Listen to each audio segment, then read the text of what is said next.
Silk या identity of Himachali silk, क्योंकि ये हमीरपुर में बनता है, इसकी क्वालिटी क्या है, ये इज वन पार्ट। तो this are all included in the objective.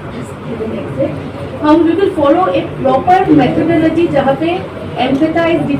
आज की टारगेट कैसे करते हैं, NIFT we do lot of R&D, तो हम ना टारगेट मार्केट को भी ग्रुप करते हैं, कौन है जो सिल्क खरीदने वाले हैं, से हम फेज 2 में जा रहे हैं। Next slide. This is just a design process just to show कि हम बहुत at this moment sari set उनके पास कुछ स्टोल्स है एंड ड्रेस मटेरियल है। हमने रिसर्च किया and we have seen online and है, या अगर हम माइसो सिल्क की बात करें, एक बटर सिल्क है, so somewhere people know the phase 1 में आप क्या करना चाहते हैं, आप फेज 2 में क्या करना चाहते हैं, राइट। और कोई इम्पोर्टेंट है वो बताइए। हाँ सर, तो ये परचेज का सर क्या क्या हम परचेज कर सकते हैं, ये सर ह्यूमन जो लोकल्स के लिए इफेक्ट होगा। Next product categories of apparels, home furnishing, dress material and yardages जो possible home furnishing और lifestyle accessories है, हमने 25 categories identify किया है which will in designs are fine and we are able to promote it finely. These are the products that will sell. Next. अच्छा, वो BOD के साथ रिलेटेड नूरपुर की सिल्क मिल को कैसे रिवाइव करना उसकी प्रेजेंटेशन थी, और बाकी तो सामान्य उसमें जो आइटम्स लगी हुई। मुझे ये बताते हुए खुशी हो रही है कि आदरणीय श्री जयराम ठाकुर जी के नेतृत्व में हिमाचल प्रदेश पे बोर्ड ऑफ डायरेक्टर की मीटिंग्स थी।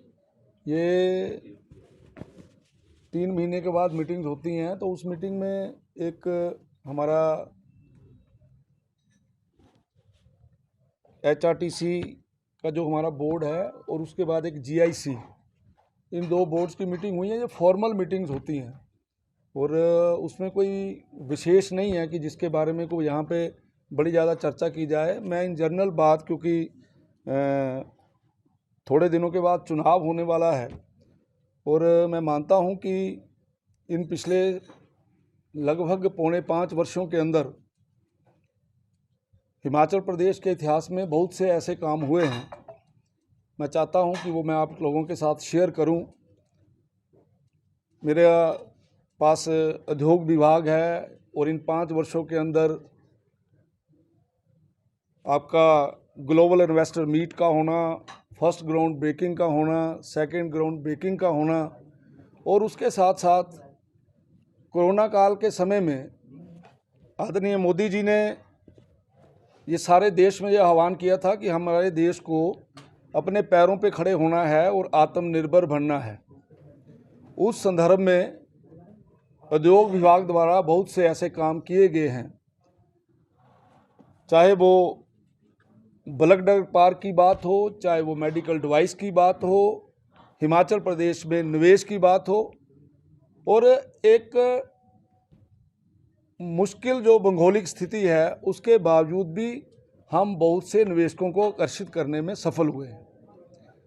और मुझे ये बताते हुए प्रसन्नता हो रही है कि अभी कुछ दिन पहले हमने बल्क ड्रग पार्क जो है वो हमें मिला है। जैसा कि मैं बोल रहा था कि मोदी जी ने कहा कि हमें आत्मनिर्भर बनना है, तो उन्होंने जिस समय पूरे देश में ये बोला कि यहाँ पर बल्क ड्रग पार्क बनना चाहिए, और उस पार्क के पीछे जो बेसिक मंशा है कि जितनी भी फार्मास्यूटिकल के अंदर दवाइयाँ बनती हैं उनका 95% कच्चा माल चाइना से आता है। हम भाग्यशाली हैं, हिमाचल प्रदेश भाग्यशाली है कि केवल 3 बल्क ड्रग पार्क पूरे हिंदुस्तान को मिले हैं। एक आंध्रा को मिला है, दूसरा गुजरात को मिला है, और हिमाचल प्रदेश तीसरा है जिसको बल्क ड्रग पार्क मिला है। और इस पार्क के आने से जिला ऊना में अजोली हरोली में ये पार्क हमारा आएगा। और मुझे ये बताते हुए भी खुशी हो रही है कि पार्क की नोटिफिकेशन के कुछ ही दिनों के बाद हमारे विभाग ने, हमारे ऑफिसर्स ने उसकी DPR तैयार कर दी है, और जो वो उसकी जो DPR है वो लगभग 1923 करोड़ की वो DPR जो है वो बन गई है। अभी ये जो हमारा कैबिनेट आएगी उस कैबिनेट में हम उसको अप्रूव करेंगे और बड़ी जल्दी सारी चीज़ें धरातल पर आएंगी और गवर्नमेंट ऑफ इंडिया से हमें पैसा भी मिलेगा।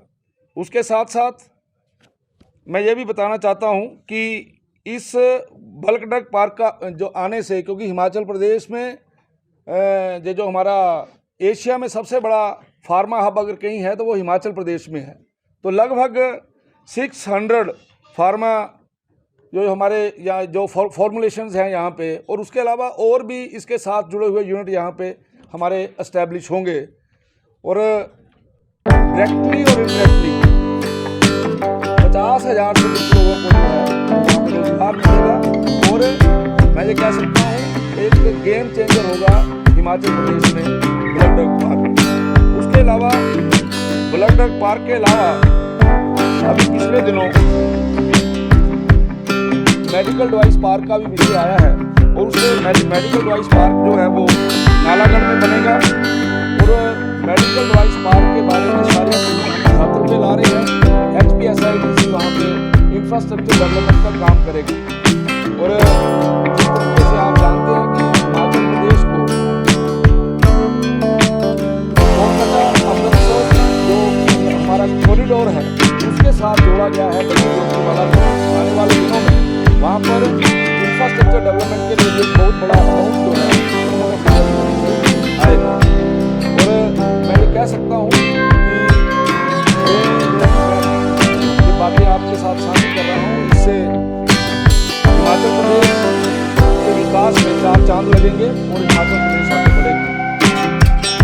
हमने इसी तरीके से यही ट्रांसपोर्ट विभाग के अंदर भी एक बहुत अच्छा काम हमारा चल रहा है।